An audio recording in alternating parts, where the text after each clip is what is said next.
Welcome to another edition of For Living.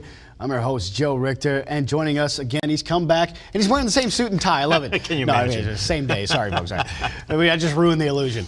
It's Kim Gordon. He's an emerging technology consultant, and he's nice enough to join us. And, of course, this show is for you, and we're trying to help you get yourself ready to get back out there in the workforce if you're not ready already. So let's talk about IT and how that correlates with higher education. A lot of folks are trying to get into the IT field. This is a growing field despite some of the jobs market shrinking a little bit.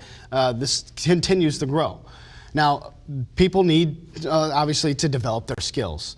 So first off, tell the audience a little bit about yourself and what you've been doing. I've been a communications technology subject matter expert for the majority of my career. I spent my first handful of years at AT&T and in their advanced communications technology division. I spent a little time as a .com owner during the .com bubble. Then one of the most interesting paths of my career was my tour of duty at IBM, in which I witnessed firsthand a number of innovative products and services that they were developing and touching on in the higher ed space specifically.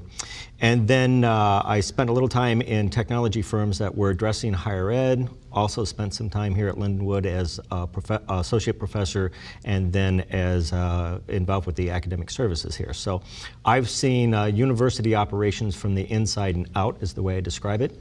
And I find emerging technologies and especially communication technologies as they relate to the higher ed field a fascinating arena at this time, and it's going to get even more fascinating.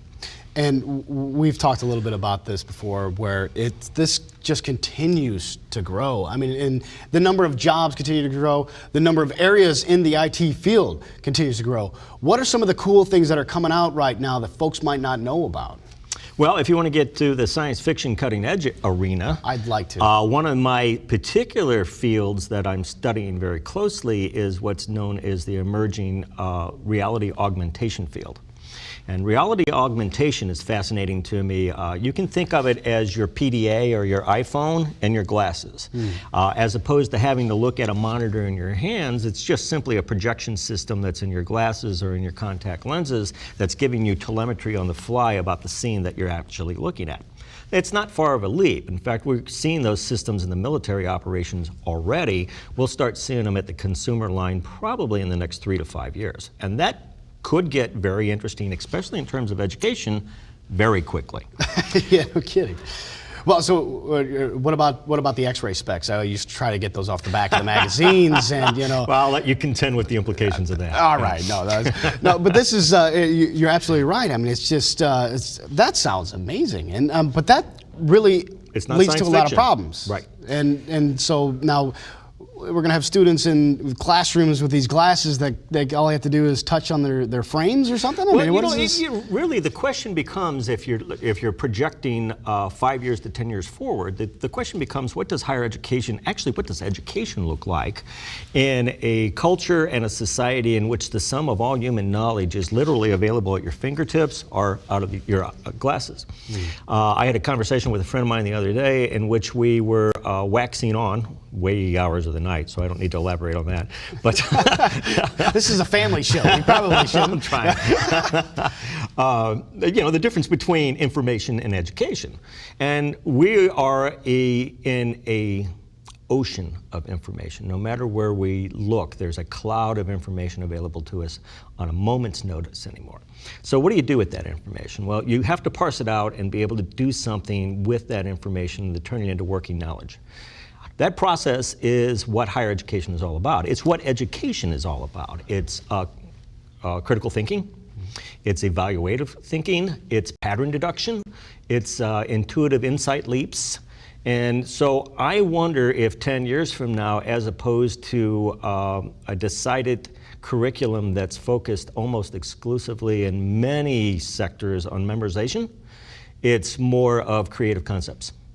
And I look forward to a society and economy in which 90% of humans on the planet are trying to think of better ways to do everything. That's fascinating to me. Yeah, no kidding.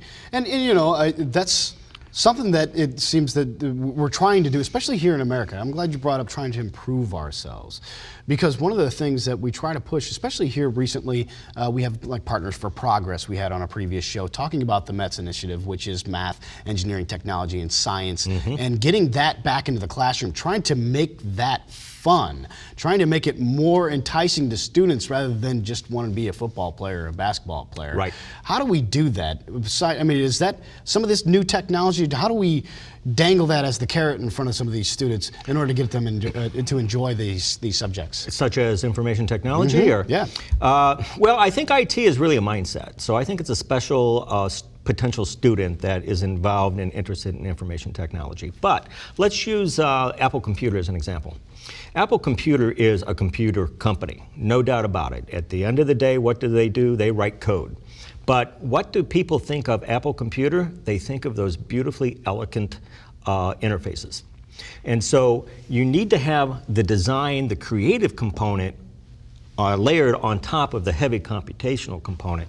And so I think what we've seen in the last 20 years is information technology really was a very logical, methodological person, but now what we're beginning to witness is over the course of the last 10 years or so, we're starting to see real design. And design is a creative arts, and so we're seeing the fusion of those two fields. So I don't think it's a matter of getting students excited, because they are excited. They use this stuff every day of the week. They use Facebook, they use Twitter, you name it, it's there. I think it's going to be more of a case of getting them to start being more imaginative than we've seen them in the past, so that we have more use of this technology. There's some fascinating things going on with social networking that I don't think we've even scratched the surface of its capacity.